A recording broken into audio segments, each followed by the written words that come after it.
Hello, this is Anthony Serna. I'm speaking to you from Pearl City, Hawaii. It is midnight, the 9th of September, Tuesday. And today is the big day for many people here in America and maybe the world because their focus is on worshiping this monolithic religion, I guess, of Apple. Of course, I have used Apple product before. I still use some. So I'm not free from guilt in that respect. But I do recognize the attention that that's displayed towards this big event today, being the a product launch, let's say, and announcements. So it's about 12:15 in the morning, and I'll be getting to bed soon, but I got to get something off my chest. I was curious to know why anyone would choose to continue following a pattern that reveals itself to be constantly not just challenged, but flawed, leading to illness, disease, sickness, disturbing behavior, protecting disturbing behavior, and perpetuating it. And the reason I'm bringing this up right now is because I often find myself questioning myself, not questioning myself as a means of vulnerability and emotional context, but questioning myself because I would like to know what value is oftentimes and what the truth is. And it's very hard to find the truth. I mean, think about it. I was born into this world, as many people in a hospital, immediately injected with vaccinations, medications that are well known for having nervous damaging substances, toxic metals, living and deceased organisms in that liquid, as well as other substances that should have no place inside the human body, especially a child, a baby, without consent.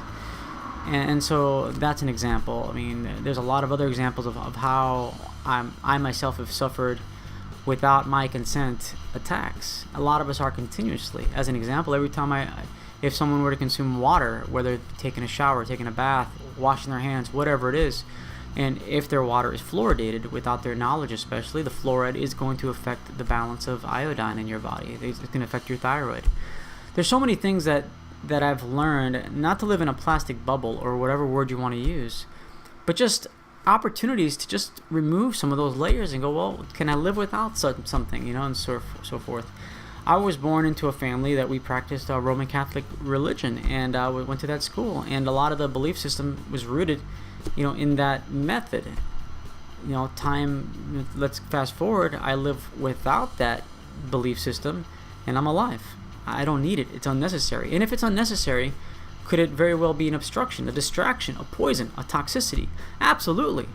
It's an attack.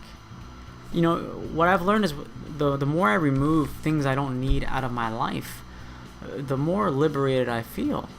Not necessarily detached, although sometimes I feel I have to, because as I remove certain things out of my life, friends, family, behaviors, addictions, alcohol, sex, whatever it may be, I don't do it to live an aesthetic life and I'm a better person than anyone else. Not at all. I just want to realize things at a different level and see if I can appreciate them a little more. So if I move away from someone or from a behavior, it's not because I don't like it or I enjoy it less.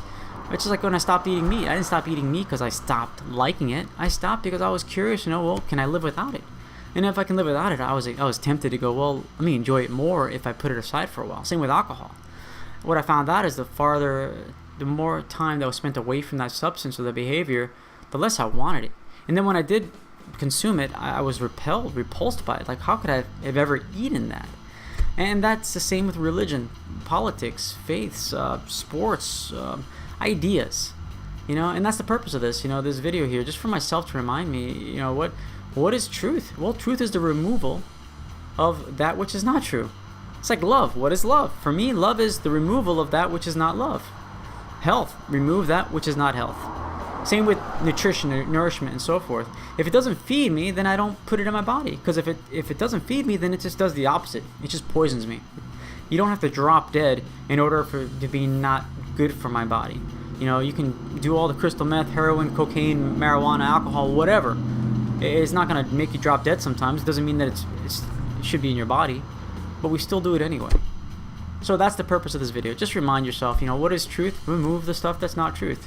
What is faith? Remove that which is not, necessary. And you find out that you don't need certain things to live. And when you remove those things you don't need to live, you start realizing the things that you do need to live. And in that respect, I've learned to be a little more thankful to that. I've had a lot of people be offended and upset because I did those decisions, because they live a pattern and they need some sort of recognition and reference. Some of us do. Thank you.